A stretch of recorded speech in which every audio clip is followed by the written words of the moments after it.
Today's story is The Mystery of the Four Husbands by Gaston Leroux, French author, written in 1929. And it's cold here, January, so I'm wearing my fur pants. I made them out of an old duvet cover that wasn't working for me, so I transformed it into pants, and they're hot. Okay, the story. The Mystery of the Four Husbands by Gaston Leroux. The old sea dogs who spent their evenings seated on the terrace of the inn which overlooked the sea had never seen Zinzin arrive in such a condition before. His eyes were popping from his head, and he was as pale as death. As soon as he had had time to drop into a chair, they pressed anxiously around him. "What is the matter, Zinzin? What is the matter, old fellow?" Captain Michel asked. Zinzin made a sign that he was still unable to speak, but at last he wiped his forehead. "I have just come from the police commissioner," he began, "and he gave me a most horrible bit of news." "Tell us about it before it becomes old stuff," Gobert exclaimed. "The story is sure to change with time." "Oh, this doesn't date from yesterday," Zinzin murmured with a sinister laugh. "Then why so much excitement today?" "I'll tell you why shortly," the other replied dismally. "I was mixed up in it when I was very young. It narrowly missed making me a landlubber forever with a little garden plot over me. On my word, it's not the fault of the damned wedding story if I'm not fertilizing a crop of dandelions today. It caused a lot of stir in its time. They even took the case up to the court of assizes." "Stories of marriage exist by the legion," grouchy old Chalieu remarked. "I know 10 myself." "I only know one," Zinzin replied with a groan, "but I warn you that it is more horrible than all 10 of Chalieu's put together." He sighed heavily again and lighted his pipe. "I never told you anything about it before," he spat out, "because it seems such an utterly fantastic affair, but today I must talk. Good God, good God. "Well, what is it? What is it, Zinzin?" "It's a horrible story," Zinzin choked. "Perhaps," Chalieu added quietly and skeptically. Zinzin cast him a murderous look. "In all my life I have only been in love once," he went on, "and it was that time. It never happened again because I never met another such girl. Her name was Olympe, and there were a dozen of us who wanted to marry her." "And here the impossible begins," sneered Chalieu. 12, I tell you. I'll give you their names in a moment, and that doesn't include those who did not openly propose. There wasn't a man in the whole country who would not have wanted to.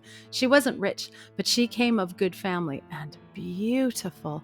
At the time of which I speak, she was just 17 years old. Her section of the country was noted for its beautiful women, a big, pleasant suburb worth visiting, if only to watch the girls come home from church on Sundays.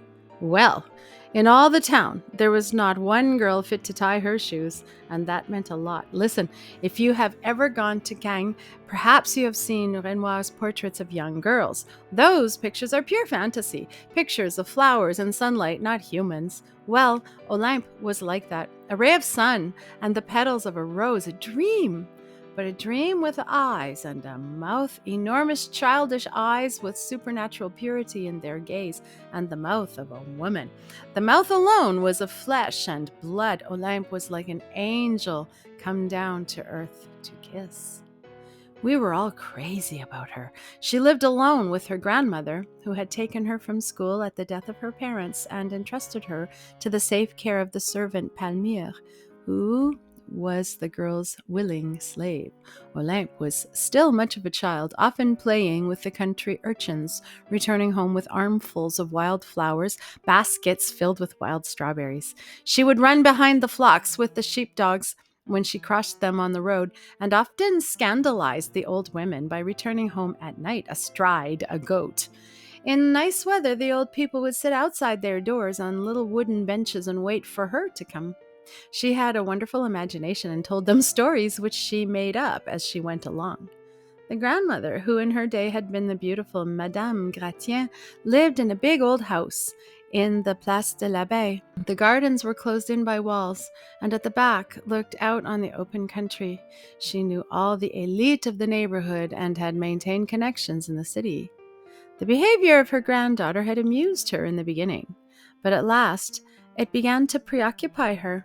Olympe seemed very thoughtless for her age. What would happen when she was alone in the world? Madame Gratien suddenly decided to marry her off as soon as possible. She had already received several offers for the hand of her granddaughter, and when it was known that she no longer discouraged suitors, they besieged her on all sides. This flood of admirers was a new game for Olympe. Finally, one Sunday, we were all gathered in the living room. When the grandmother gave Olympe a little talking to, she told her that she was beginning to be very tired and weary with life, and that she would soon like to see Olympe settled down before she died. Olympe greeted this announcement with tears. We thought that the prospect of the old lady's death saddened her, but Olympe explained it differently. As though it were gay to marry, she said when we tried to cheer her up. We burst out laughing at that and all swore that her husband would be perfectly willing to be her slave. First of all, I do not want to leave grandmother, she said, nor Palmyre, and secondly, I want to live in our old house. Agreed, agreed, we all answered in chorus. And now, said good Madame Gratien, which one are you going to choose? Oh, we'll talk of that later, said Olympe. This is no way to marry people off. You're really not serious about it, grandmother. For 6 months you've said the same thing, that you'd talk it over later. Now it's become a joke. You know that I have always done everything you wanted before. Come, if you were obliged to choose one of these gentlemen, which would you take? Olympe suddenly became serious, and we watched her anxiously. In spite of our apparent acceptance of the whole thing as a joke, we were deadly serious. She stood up, walked around us, and sized us up from head to foot with such funny expressions that we were more than a little embarrassed. If I live to be 1,000, I'll never forget that scene. What an exclamation! To be truthful, we hardly dared breathe.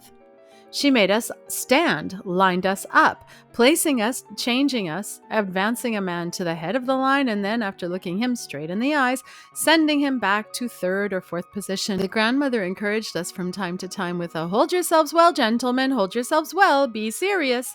It was funny when one thinks that we were not all young men either. I well remember the arrival of the town registrar, remarkable Monsieur Pacifier, who for 2 years had openly bid for Olympe's hand. He came late and naturally did not know what it was all about. She met him at the door and placed him dumbfounded at the end of the line. He had the last number. You can imagine how we laughed. But you can bet that when he knew what it was all about, he did not laugh at all. At last it is done, she announced. If I marry, I'll take Monsieur Delphin first, then Monsieur Hubert, then Monsieur Sabin, then my little Zinzin, as you see, I was number 4, then Monsieur Jacobini, and she went on down the whole 12 of us. I'll enumerate them. First, Monsieur Delphin, a nice fellow with a great future ahead of him, son of the town pharmacist. He had taken his degree in science and was working for a fellowship in chemistry and was very well spoken of at the university. Second, Monsieur Hubert, still young, about 25, head forest warden. Third, Dr. Félix Sabin, just out of college and as merry as a lark. I think he had settled himself in the country with the idea of getting into politics. Fourth, yours truly, who had already taken to the sea, but who would have given it all up to stay with Olympe. Fifth, Lieutenant Jacobini, son of a colonel in the Guards, a distinguished, smart fellow who had just come back from a mission in South Africa, where he had made something of a name for himself. Sixth, the son of a big landowner with lots of money. Seventh, a young lawyer. Eighth, the son of a solicitor. Ninth, an old notary. 10th, a traveling salesman. 11th, the assistant of the district attorney. 12th, Monsieur Pacifier, the registrar. Yes, that makes 12. We were only 12 that day. 6 months later, Olympe married number 1, young Delphin. We all went to the wedding, but not to have a good time. I tried to reason against it, but I would have given anything to be in Delphin's shoes. The following year, however, I no longer envied him. He was dead. No one knows exactly what he died of. They say that he was poisoned by some laboratory work, but Nothing was sure. The physician who attended him, Dr. Sabin, shook his head when he was questioned. I think that in reality he thought of only one thing, in short, that he had now become number 2, that if anything were to happen to the forest warden who preceded him, he might yet hope for a chance. It seemed impossible, but Olympe had become even lovelier since her marriage. Now, when she passed in her widow's weeds, she was something to kneel before and worship. But she did not mourn her dead husband for long. In fact, if one can believe old Palmyre, Monsieur Delphin was not excessively gay, and for a young husband spent too much time in his laboratories, leaving his wife for entire days, while he searched for heaven knows what in the bottoms of his test tubes. Monsieur Hubert's turn was bound to arrive, and he did not lose time in pressing his suit and in promising her all the gaieties that she had missed since her first marriage. He was a jolly fellow, that Hubert, fond of good food, an excellent drinker and hunter, as was fitting with a man of his position and name. Big celebrations and big parties now took place at Olympe's. She began to ride horseback, and there was not another like her for 50 miles round. It was a sight to see her hunt the deer and wild boar. Nothing frightened her. We had trouble to keep up with her, and afterwards she presided over the banquet with a sparkle and an ardor that gave us all fever. She was more courted than ever, but she made fun of us and kept her loveliest and gayest smiles for Dr. Sabin. "He is number 3, she exclaimed, laughing. "Everyone in turn." "Hey," Hubert interrupted, "I never felt better in my life." "And I take care of him," replied the doctor. "He is the one man whom I'm not permitted to kill. Thank the fortune, Hubert, which prohibits me from choosing my victims." This was all very nice, but it seemed to me that Dr. Sabin made too much use of his position of family doctor in order to be familiar with Olympe. They were often seen alone in the park behind the house, or even going for a little outing in the forest when Hubert, called away on business, or some bachelor party in the neighboring town, left Olympe for a few hours. She had become the general topic of conversation in the village. She scandalized the habitués of the 5 o'clock teas at Madame Tabirou's, the mayor's wife at Madame Blanc-Mougin's, the wife of the solicitor's whose son had received number 8 in the general classing. Madame Blanc-Mougin never ceased congratulating herself on her son's lucky escape. In fact, after the death of old Madame Gratien, which occurred in the meantime, Olympe no longer kept her desires within any limits, and she frightened many people by the liberty of those desires. Hubert made no attempt to restrain her. He was amused and flattered by the number of victims won by those innocent blue eyes and that bright mouth which seemed to be always asking for a kiss. He was a good liver, that Hubert, but not a real lover. My, Palmer would whisper to those who liked to be informed of all that went on in the house. He certainly loves his food more than his bed. If Madame were not so honest, that fact might give him a bad jolt. And so saying, she shook her head on seeing Olympe and Dr. Sabin come in from one of the lessons in driving. Those driving lessons had started a lot of gossip, which was cut short by a new misfortune in Place de l'Abbaye. Delphin had installed a laboratory in an isolated building in the far corner of the grounds, and this Hubert had made into a sort of hunting pavilion. He had furnished it with his guns, his knives, his rifles, his pistols, and had also stored his ammunition there. It was like a little armory, with the exception of the walls which were decorated with the usual trophies. It was a pleasant little spot, covered with climbing vines and flowers, and there was a fine view of the fields and the country beyond. He often had lunch served there in order to be alone with his wife or friends, away from the ears of the servants. It was there that Hubert was found one afternoon in August with a pistol in his hands and a bullet through his heart. Suicide or accident? Several even murmured the word crime, but it was said so low that no one heard them. You can imagine what a stir it caused. An inquest was held. The assistant district attorney, who was number 11, managed the affair. It was Dr. Sabin, number 3, who was called to give his opinion on the nature of the death. He pronounced it accident. The inquest hesitated a long time between accident and suicide, but they finally concluded with the theory of the accident. My goodness, Palmyre sighed when she was besieged by many wanting to know what Madame had to say about the death of her husband. What should she say? She knew nothing about it, of course. She had lunched in the little pavilion with Monsieur. They both seemed to be very gay. She left him at about 2:30 in order to dress, for she was going to town with Dr. Sabin. About 3 o'clock, the gardener heard a shot and ran to the pavilion. He found Monsieur stretched out, dead. And now you know as much as we do. Why should he have committed suicide? Life was beautiful, and so was Olympe. He had everything to make him happy, and now Olympe is crying her eyes out, which is a stupid thing to do. No one is responsible for an accident, and it was his fault for not being more careful. So spoke Palmyre. The next year, Olympe married Dr. Sabin. I expected it, interrupted Chaulieu.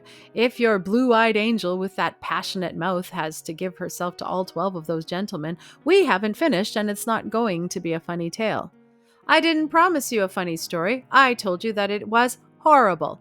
Olympe did not give herself to all 12 since I was number 4, and I'm still alive. Nevertheless, I excused Chaulieu for his remark because in the village they began to say, "They'll all go. She's capable of it." And why not? If it pleases Olympe, Palmyre replied whenever she heard something of that kind. And she added, scratching her long chin, she would be wrong in hesitating over it as far as the worth of those men is concerned. It was a terrible thing that she said in the ignorance of a servant ready to perjure her soul for her mistress. Dr. Sabin was certainly a courageous fellow to marry into a household which seemed destined to misfortune. Some good old woman of the kind particularly skillful in slipping in a malicious remark between a frown and a smile remarked, however, "Oh, nothing will happen to him. He knows what he is doing." The town was abuzz with horrible remarks. Poor doctor, he did not deserve what was said, since he too died exactly 3 months to the day after his wedding. He lasted even a shorter time than the others. Good Lord, Gobert whistled. And so it came your turn, said Captain Michel. It's beginning to be very amusing, remarked Chaulieu. But they all stopped joking. Zinzin had become terribly pale, and his hand trembled as he put down his glass. He looked with wild eyes at a man who was approaching the table. "Hello!" exclaimed the captain. "Here's the police commissioner's orderly." It was he, in fact, and he bent over and whispered in Zinzin's ear. "We've just had a telephone message. She has been dead 10 years. You don't need to worry any longer." And with that, he departed. As for Zinzin, he staggered into the captain's arms and had to be taken home. "Let's hope he doesn't kick off before the end of his story," said Gobert gently. Chaulieu shrugged his shoulders. "Bah," he said, "he is working for a climactic effect." Nevertheless, we did not know the end of the story until 8 days later. Zinzin certainly had been very ill. This time we listened without interrupting him. "It was my turn then, number 4's turn, but I was still ignorant of the fact. I was sailing in the Baltic Sea when the thing happened, and I did not learn of it until my return ashore. I threw myself on a train for home, and on the way I met Lieutenant Jacobini, number 5, who had himself returned only a short while ago.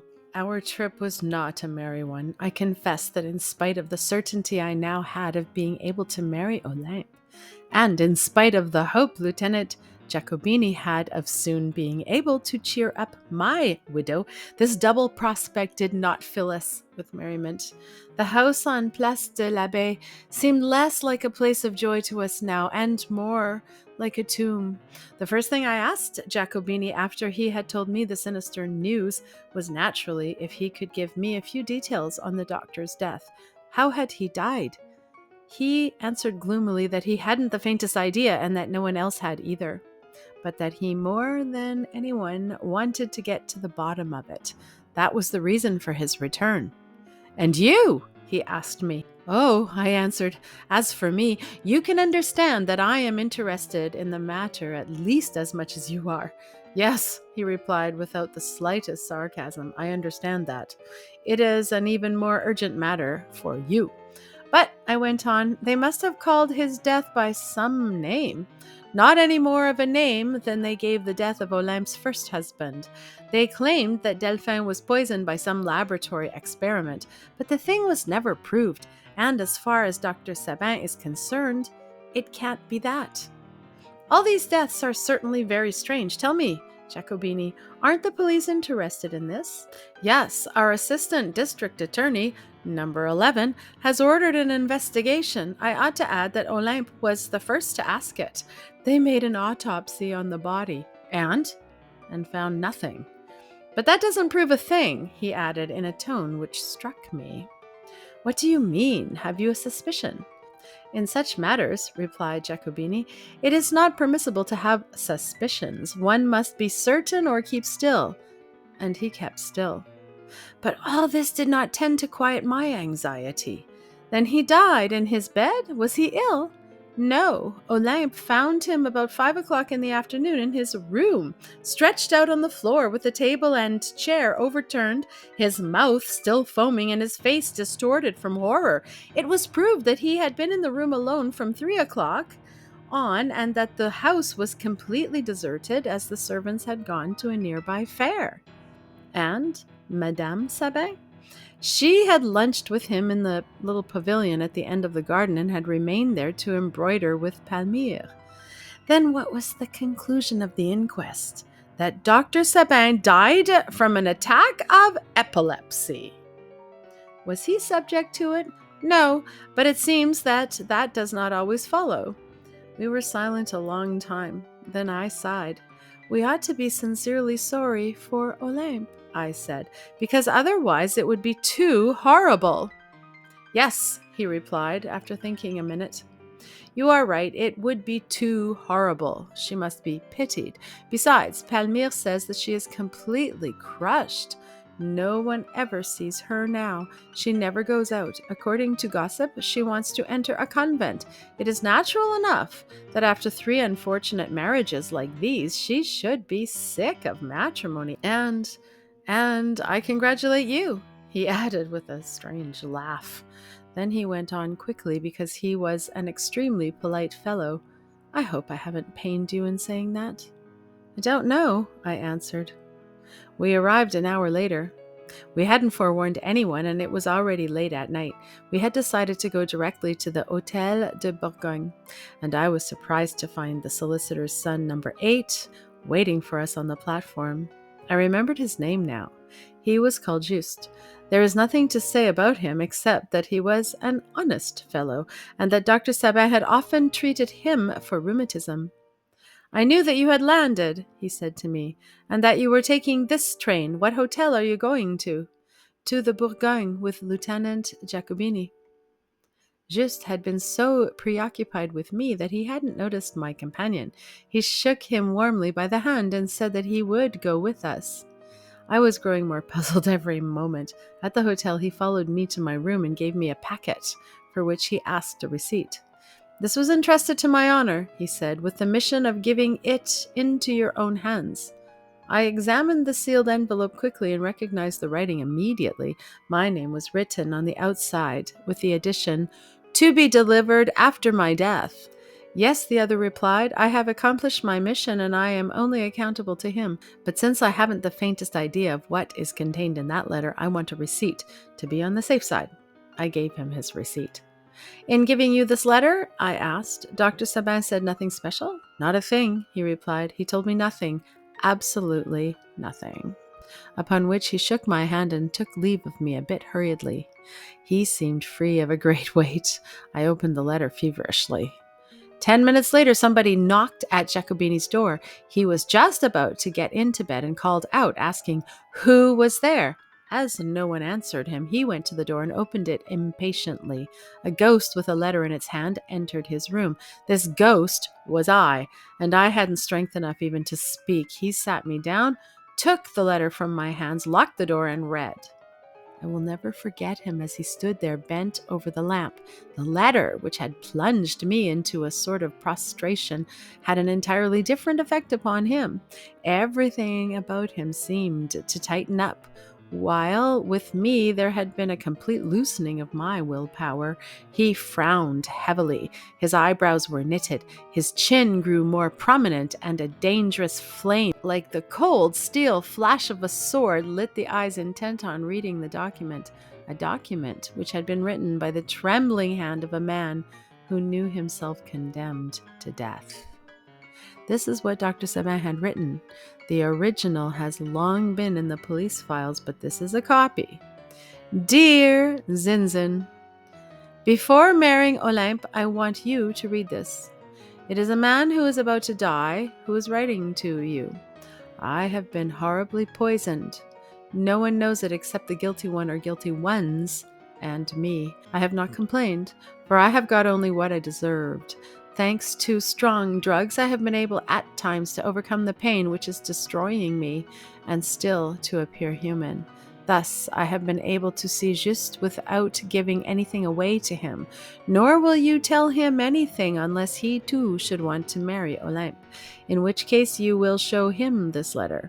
But I hope that this will be the end of the matter, and that after my death no one will wish to take my place, our place, the place of the 3 men who have entered this house full of health and life, and who have disappeared from it, carrying with them the enigma of their triple misfortune.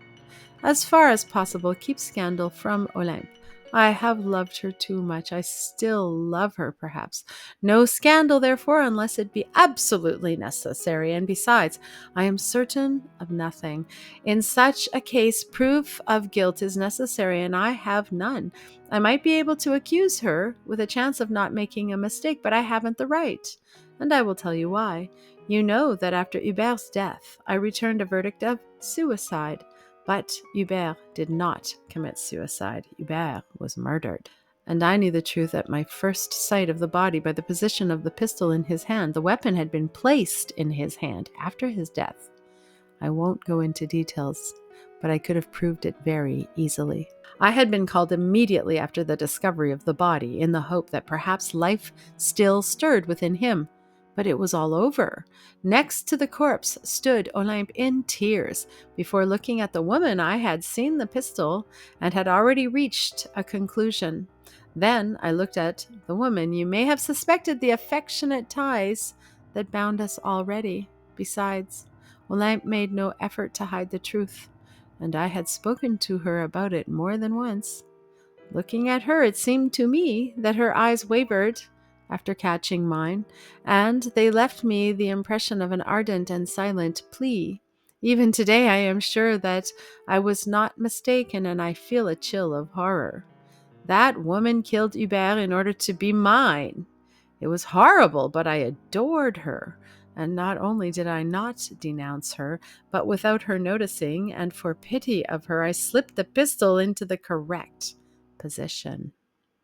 I made the matter easy for the board of experts. You see, Zinzin, old man, I'm not hiding anything from you. You understand now why I haven't the right to accuse this woman. My cowardice has made me her accomplice. I think we loved each other like the damned, trying to forget in the embrace of love a lost paradise. Between us, there never came a thought of Hubert or Delphin. One would have said that Olympe had never known those 2 men.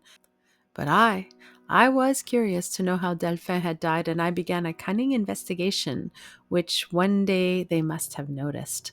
From that day on, I am sure my death was decided. Certain contradictory remarks made by Palmyre concerning Delphin's experiments and the rather mysterious circumstances of his death led me to question clues in which I found the most certainty of Olympe's guilt in the poisoning of Delphin with Palmyre as an accomplice. I had not said anything yet to Olympe, who did not seem to suspect my thoughts. I attempted to keep as hidden as possible the hideous suspicions, but one day I felt that I had been struck. A high fever, a strange uneasiness, and dull pains warned me that I had been poisoned. I still said nothing because I wanted to know, and I believed that I had done the necessary things to save me in time from a drug which was already attacking the sources of life and which I could not rid myself of. How did they go about it? To make sure that it was she, I ate nothing except what she gave me, and we drank from the same glass. Yes, but we did not eat from the same plate. Ah, what horror! And this is where the matter rests today as I write to you this letter. I have just had an attack which I have concealed from her. Is she really ignorant of it? Or does she find pleasure in it? And yet my face has changed in these last weeks, and several times I have pushed her from my arms. Still, she seems to have noticed nothing. Oh, the monster. The two monsters. Yes, two, because I have discovered Palmyre spying on me, and the two of them are always together. Nevertheless, Olympe said to me yesterday, it's funny how men change after a few weeks of marriage. After a short while, they are unrecognizable. They are no longer interesting. Zinzin, you will have this letter and I am going to talk to her, but I won't be telling her anything she doesn't already know. She must believe by now that I know by whose hands her first two husbands were killed. But I must tell her that I know she is killing the third, and that she must stop there.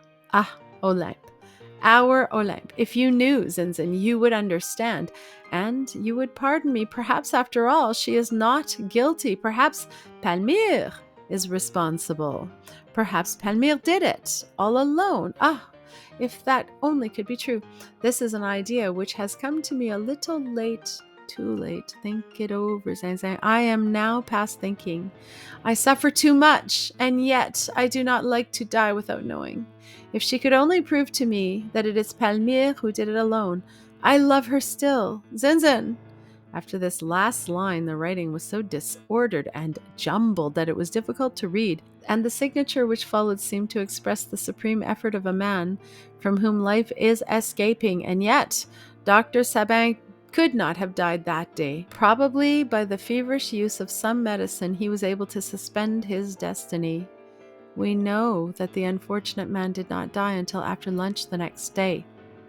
I made the copy which you have just read, Zinzin continued, that same night because Lieutenant Jacobini demanded the original. He had the right to it since he was going to take my place. I said all the things that you or anyone would say in such horrible circumstances.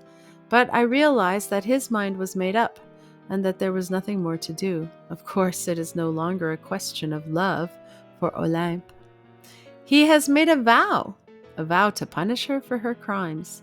He would force her to confess, make her give herself up, and then we would see. He did not tell me what we would see, but it was easy enough to understand on catching sight of his fierce, terrible look when he spoke. Dr. Sabin got his just deserts, he said to me, and I do not pity him.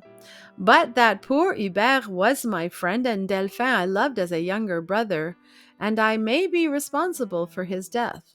Therefore, I, Jacobini, am going to avenge them.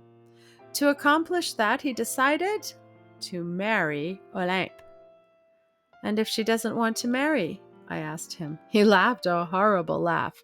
A woman like her will not refuse a man like me. He was right. Olympe married number 5, and I was best man for Jacobini. He insisted upon it. During the ceremony, he stood with his arms crossed at the foot of the chancel beside his kneeling bride, and looked already like a statue of vengeance. Olympe was no longer the girl we had all known and loved. There was something strangely funereal in her beauty, and it seemed already to be bending under the hand of death. She looked like the figures in marble one sees on tombstones. I never expected to see her again, for the next day I set out to sea. At every port, I threw myself on newspapers. I opened my mail with trembling, feverish hands. No news reached me of the hideous tragedy that I felt must have been happening at home during my absence. When 3 months later I returned, my first question was, yes, you have guessed it, is nothing changed around here? Goodness, no. And how are the Jacobinis? The Jacobinis are fine, I was told. The next day, Jacobini came to call on me. He knew that I had just returned. He looked exceedingly well and had prolonged his furlough since Olympe refused to leave the house even though he hated it. At heart, I can't blame her, he explained.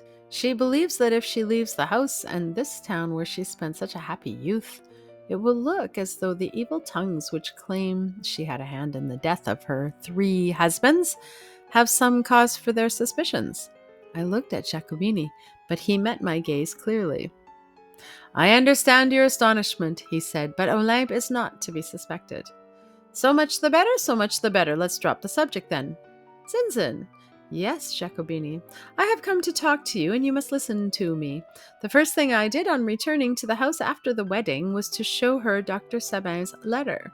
Olympe cried, but did not seem in the least astonished. I had a suspicion of that, she confessed to me. Everybody thinks I am a monster. I wonder that you wanted to marry me. I will tell you why in due time, I replied, but for the moment we are concerned with Dr. Sabin's letter. What can I say? She continued bitterly. I am no more guilty of Hubert's death, of which they suspect me, than I am of my first husband's. Sabin loved me madly, and there were moments when his love was strangely like hatred. He let drop words from time to time and made me understand his horrible thought.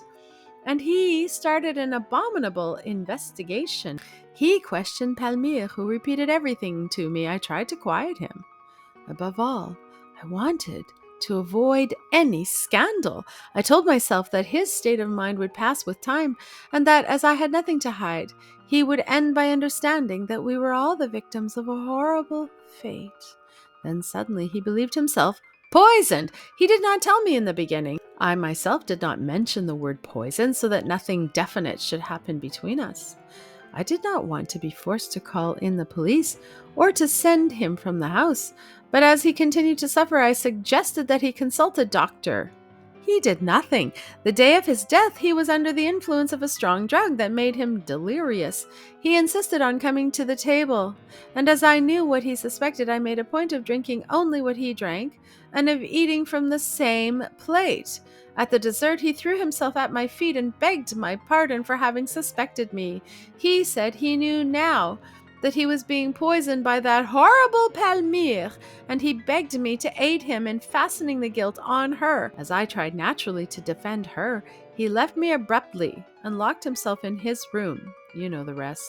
It was I who asked for an autopsy. Lieutenant Jacobini stopped.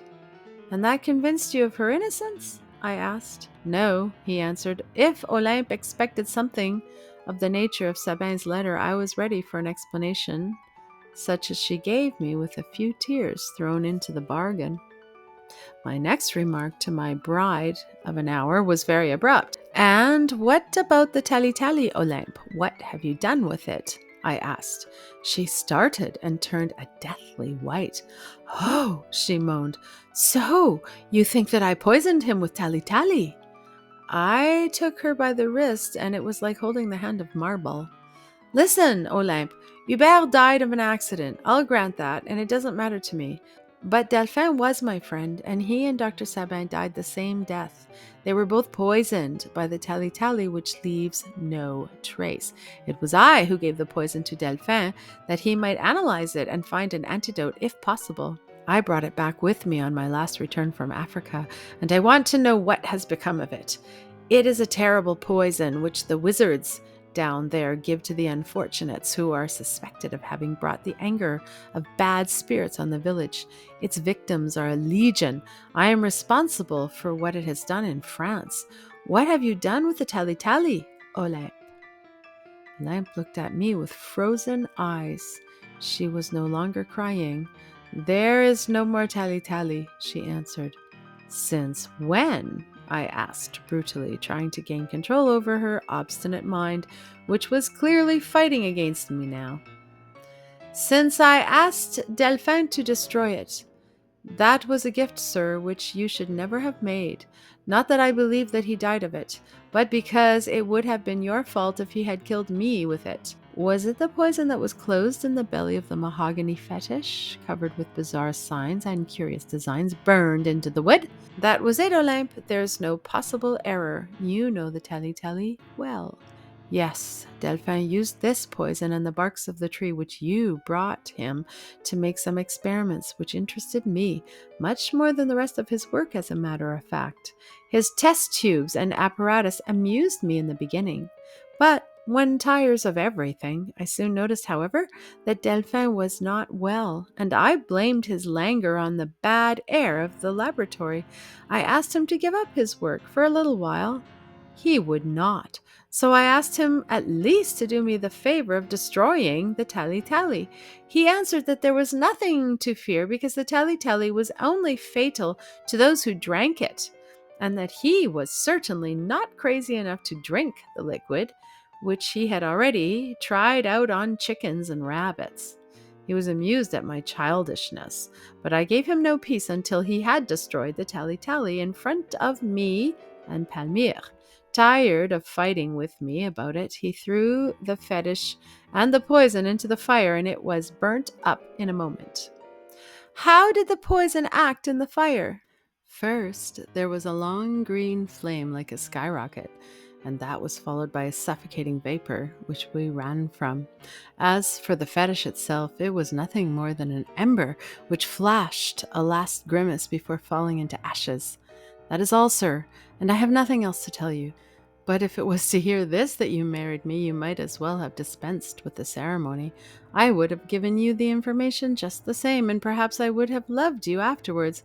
But now please leave this house and never let me see you again." When Giacobini reached this point, he stopped and rolled himself a cigarette. "And then?" I asked. "Then I left her to question Palmyre. I forced her to tell me of the tally-tally also. I attacked her from all sides. She's an ignorant peasant, and she could not have invented the chemical effects which she had seen in the fire. All she said agreed to the letter with which Olympe had told me. I asked her all kinds of questions which Olympe could not have foreseen. I went on into other matters, and at the end of my investigation I went back to Olympe and threw myself on my knees before her. She pardoned me, Zinzin, because besides being honest, she is also very good." "Possibly," I said, "but she is not proud." As you can well imagine, I did not go to call on them, but I saw Giacobini 8 days later. An awful anguish was visible on his pale, restless face. "Zinzin," he said to me in a hoarse voice, "I think I'm infected with it too, but perhaps it's only an idea. Yes, an idea. Even the thought of that tally-tally is enough to drive one mad." I didn't have time to say a word. He had already gone, and I was never to see him alive again. And this is the frightful tragedy which occurred the next day, according to the police, who, with help from the dying Giacobini and Palmyre's statements, reconstructed the scene. At noon, Giacobini, who had not seen his wife since morning, went to the pavilion. He was filled with the darkest presentiments, in spite of the fact that he tried to free himself of the idea of poison by trying to believe that his illness was due to swamp fevers, which he had suffered from in the tropics. Luncheon was served there, and as Giacobini entered, a door closed hurriedly at the end of the room. At the same time, he heard furtive steps and the sound of a box being closed. He ran to the door, half opened it, and saw Olympe engaged in a low conversation with Palmyre. She seemed very much troubled. At that moment, a terrible cramp seized him in the intestines, and he let the door close, having only strength enough to drop on the sofa. With one hand, he had unconsciously taken hold of Olympe's workbox, which was badly closed and showed bits of fine linen. Giacobini's fingers, clutching at the lid feverishly from pain, opened it and fumbled in the lace.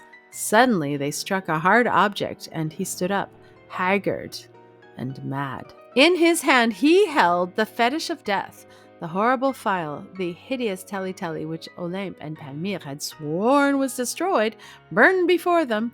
Olympe had lied. Olympe had poisoned him as she had poisoned the other two. He was to suffer the atrocious death which had tortured his predecessors. Overcoming the agony for a few minutes, Giacobini poured what was left of the poison into a bottle of wine on the table. There was enough left for a terrible dose, and then he waited for his wife. She was not long in coming. She kissed him and asked him how he felt this morning. He replied that he felt much better, but that the fever had not completely left him and that he was thirsty. "Then you must drink something, darling," she said. He did not wait for her to pour the wine out and filled 2 glasses himself. "But you know that the doctors have forbidden me wine," she said, "and that I only drink water." He insisted that she drink with him in the same glass, as they had often done. She turned her head away. He seized her brutally, threw her head back, and savagely pinched her nostrils, thus forcing her to drink. As she cried with fear, he spoke. "Perhaps you would have preferred another glass," he said, showing her the tally-tally. She cried for help, but suddenly put her hand to her abdomen and was taken with a horrible cramp. At the same time, the pain clutched at him, and they fell together on the sofa. They shrieked together, agonized together, clutched and scratched and bit each other. They pulled at each other like wild beasts. They twisted and writhed, contorting themselves in the same hell. Jacobini had still strength enough to insult her, naming the first victims. "You won't kill anymore. You're going to die. You are going to die with me." But the pain was too great. It seemed as though there was hell within him.